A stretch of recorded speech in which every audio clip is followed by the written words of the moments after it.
తెలియజేస్తున్నాం.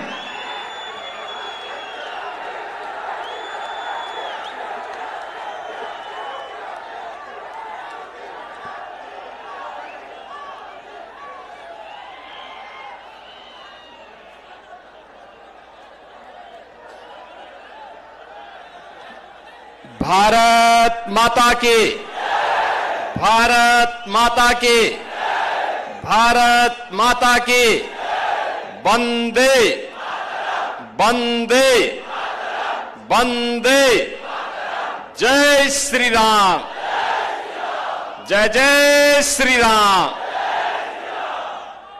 भारतीय जनता पार्टी के वरिष्ठ नेता, उत्तर प्रदेश से राज्यसभा के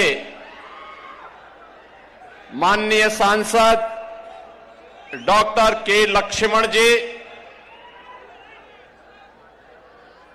मेरे बहुत पुराने मित्र और संसद में हम दोनों लंबे समय तक एक साथ थे, सीएपी जितेंद्र रेड्डी जी,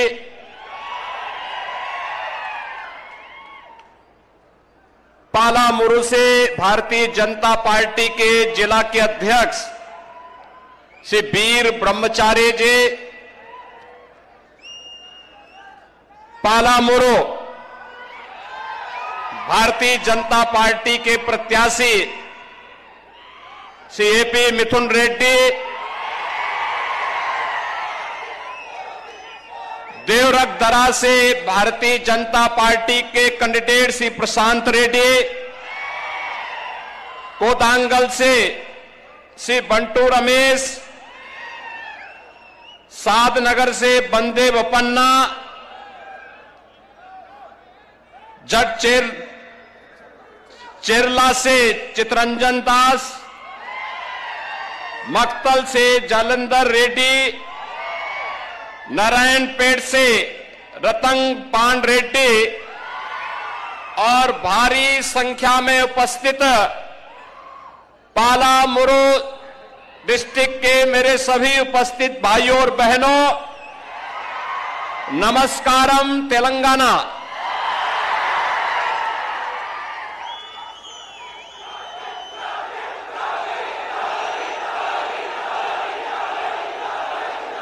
भाइयों बहनों, श्री कालेश्वरम, श्रीशैलम, द्रक्ष रामम के रूप में त्रैलिंग के आशीर्वाद से अभिसिंचित तेलंगाना की इस पावन धरा को मैं कोटि कोटि नमन करता हूं. मुझे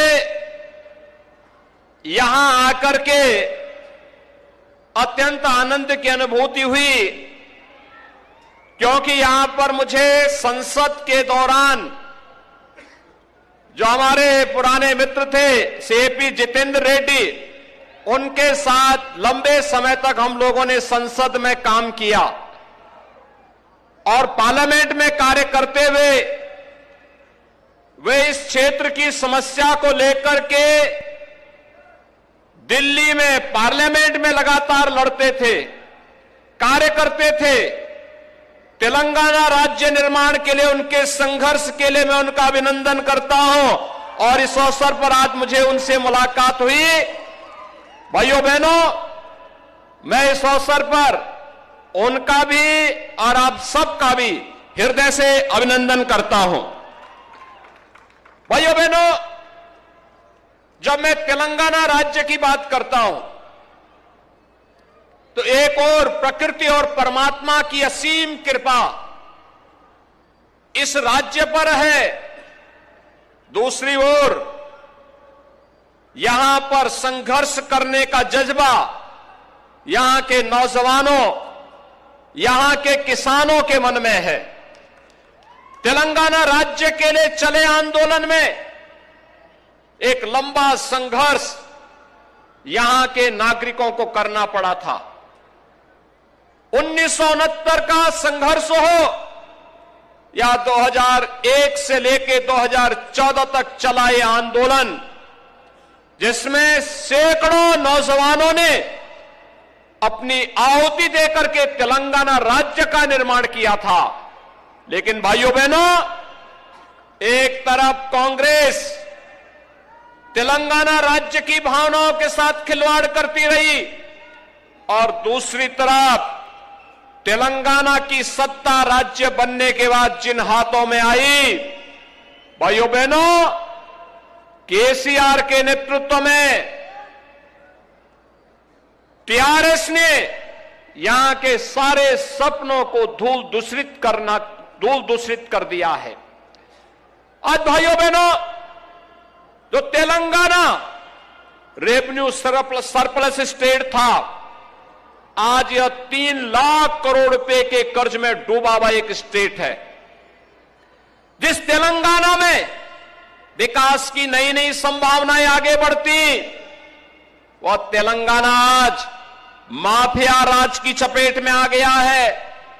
यहां पे खनन माफिया, यहां पे भू माफिया, यहां पे पशु माफिया, यहां पर संगठित अपराध में संलिप्त माफिया है और इस माफिया के खिलाफ ही चेतावनी देने के लिए और इस महबूब नगर को फिर से पाला मुरु के रूप में स्थापित करने के लिए आज मैं आपके बीच में यहां पर उपस्थित हुआ हूं। भाइयों बहनों, 2017 के पहले उत्तर प्रदेश में भी ये माफिया इसी प्रकार से हावी थे। उत्तर प्रदेश में हर दूसरे तीसरे दिन एक बड़ा दंगा होता था, महीनों महीनों कर्फ्यू रहता था। उत्तर प्रदेश में माफिया हावी थे, माफिया की पैरेलल गवर्नमेंट चलती थी, आम नागरिक का कोई सुनवाई नहीं होती थी।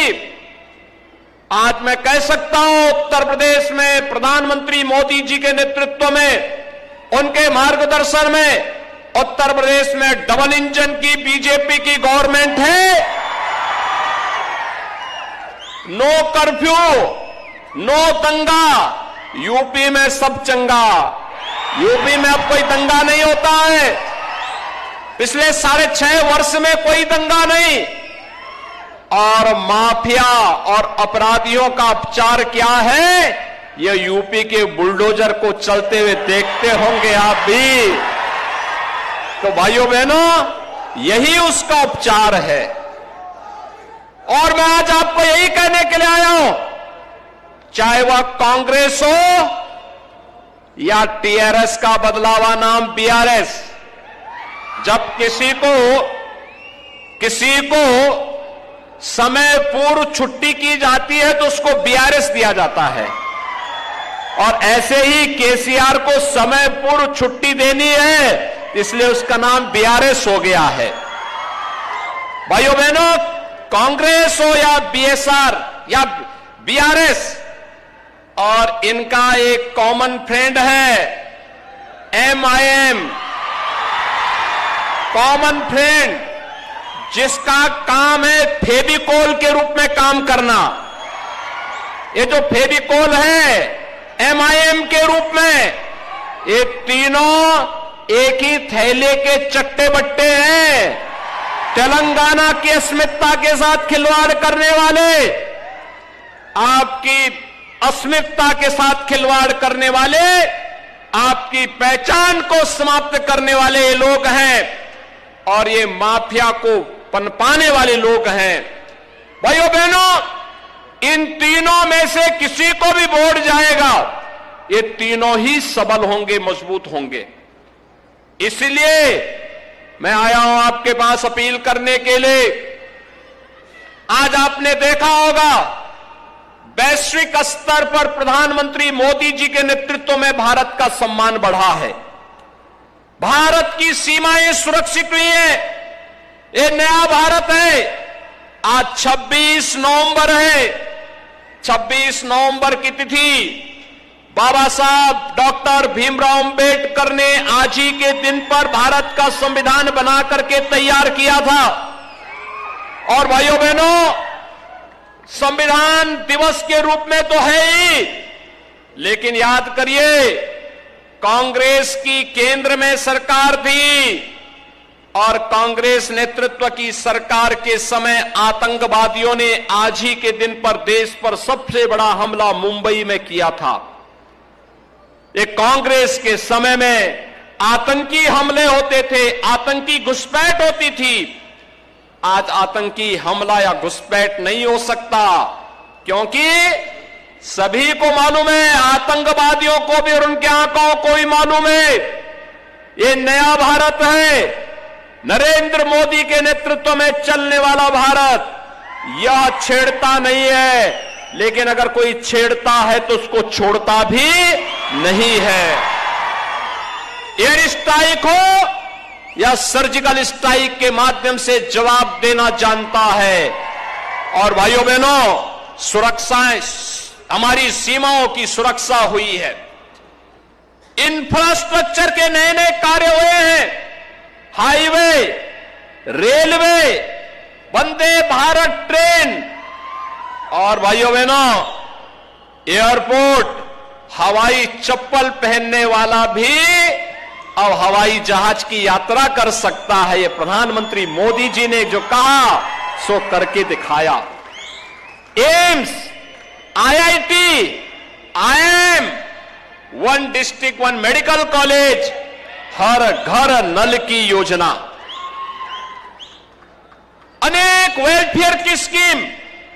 अभी यहां पे श्री के लक्ष्मण जी बता रहे थे, उत्तर प्रदेश ने 6 वर्ष में, भाइयों बहनों, 6 वर्ष में 55 लाख गरीबों के लिए एक एक प्रधानमंत्री आवास बन गया।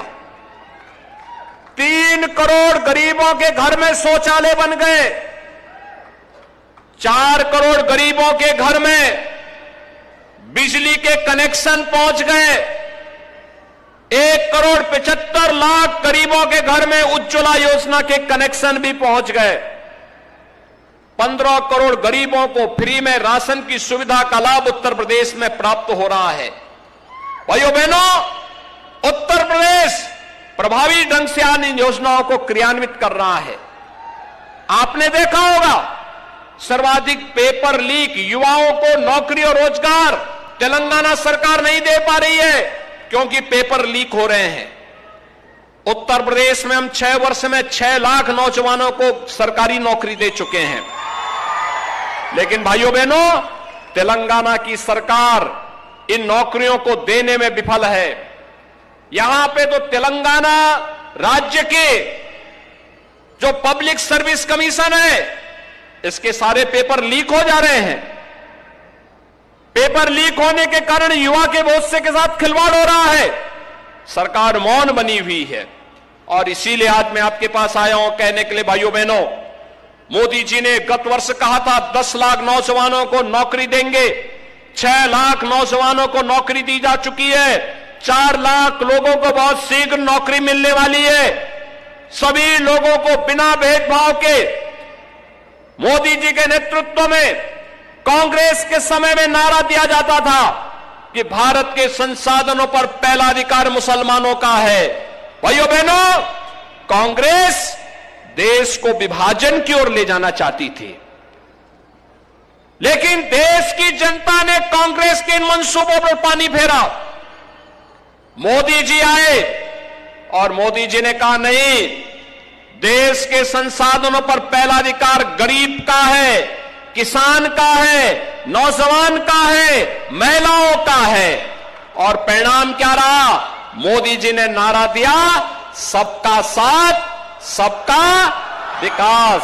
सबका साथ और सबके विकास के इस नारे ने आज देश में हर गरीब तक शासन की योजनाओं को पहुंचाने का काम किया है।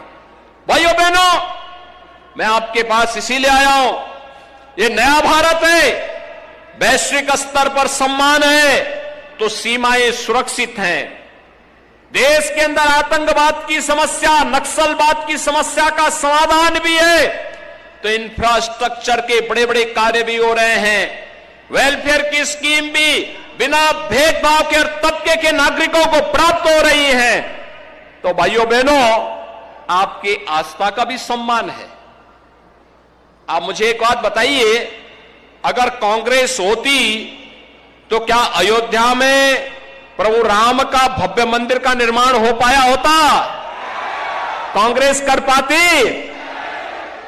और अब तो 22 जनवरी को 22 जनवरी 2024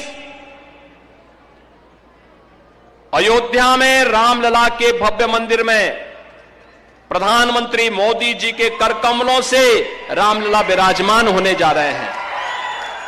आप मुझे बताओ, पालामुरु से कितने राम भक्त अयोध्या आने के इच्छुक हैं? अयोध्या कितने लोग आना चाहते हैं? आप सभी अयोध्या आने के इच्छुक हैं ना? और मैं इसीलिए आपसे अनुरोध करूंगा कि भाइयों बहनों, आप सब सीएपी मिथुन रेड्डी को पालामुरु विधानसभा कॉन्स्टिट्यूंसी से इलेक्शन जिता करके भेजिए।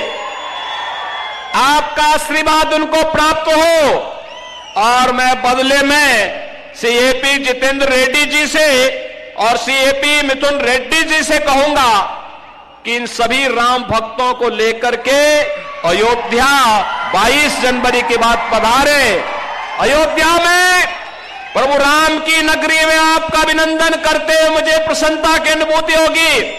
आप अयोध्या के बाद आइए, अयोध्या में भगवान राम का आशीर्वाद आपको प्राप्त होगा। इसकी व्यवस्था हम लोग अयोध्या में करने की तैयारी करेंगे। स्पेशल ट्रेन चलाने की व्यवस्था करेंगे जिससे यहां से आप भी अयोध्या की यात्रा पे आ सकेंगे। और इस दृष्टि से मेरी आपसे अपील है, सीएपी मिथुन रेड्डी, श्री प्रशांत रेड्डी, श्री बंटू रमेश, श्री अंदे बपन्ना, श्री चित्ररंजन दास, श्री जलंधर रेड्डी, श्री रतन पांड रेड्डी, ये जितने भी भारतीय जनता पार्टी के इस पार्लियामेंट्री कॉन्स्टिट्यूंसी में अलग अलग असेंबली कॉन्स्टिट्यूंसी में कैंडिडेट्स हैं, इन सबको कमल चुनाव चिन्ह पर भारी बहुमत से विजयी बनाने की अपील आप सबसे करते हुए मैं वाणी को देता हूं विराम। आप सब मेरे साथ बोलेंगे, जय जय श्री राम, जय जय श्री राम, जय जय श्री राम।